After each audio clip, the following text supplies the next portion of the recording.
everyone, it's Tuesday, 21st of June. I'm Dahi Jung, and welcome to another episode of Korea News Express. Let's see what we have prepared for this week. Here are 3 leading issues. Korean content captivates the world. South Korea reopens the border to foreign tourists. Korean cultures that are spotlighted around the world. Do you want to find out more about these? Then, let's get right through this week's Korea News Express. The first news is about culture.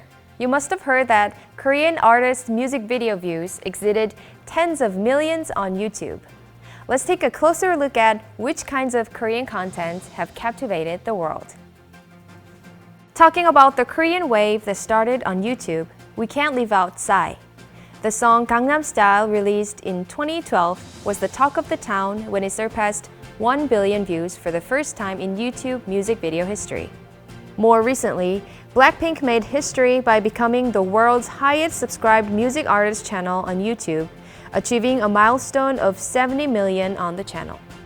Meanwhile, the Korean-created video of Baby Shark surpassed 10 billion views on YouTube for the first time in the world, proving the potential of Korean content.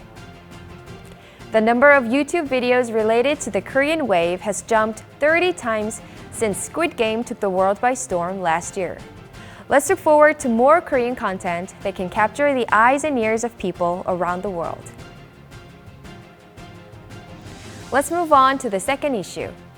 Quarantine for unvaccinated international arrivals and flight regulations at Incheon International Airport was completely lifted. As Korea lifted nearly all COVID-19 social distancing restrictions, the number of foreign tourists visiting Korea is expected to increase.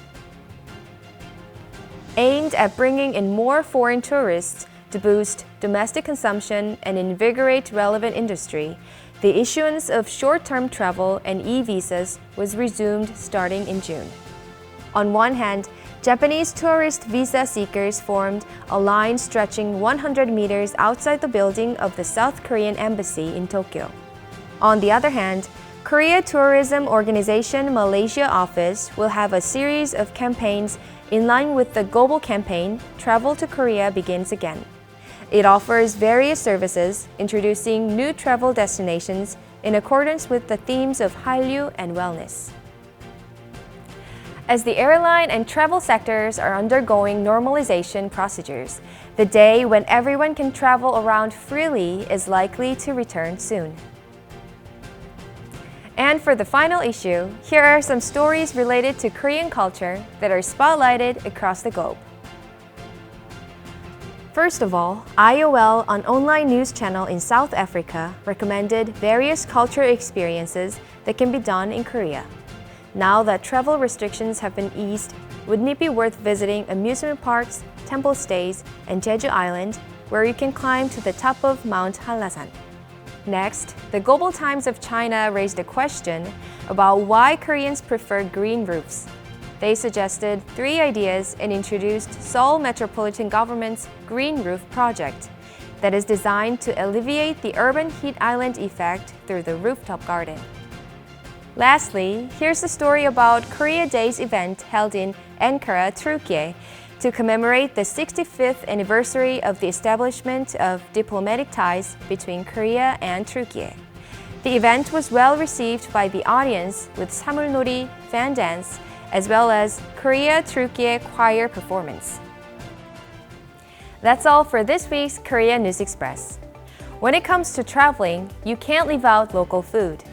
As the number of cases of encountering Korean food through mukbangs increases, foreigners' demands for culinary experiences are also increasing.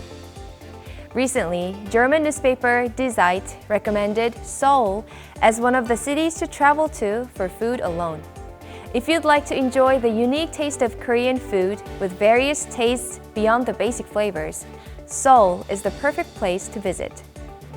I'll be back with other new updates on Korea next week. Once again, I'm Dahi Jung. Keep it here on Korea News Express.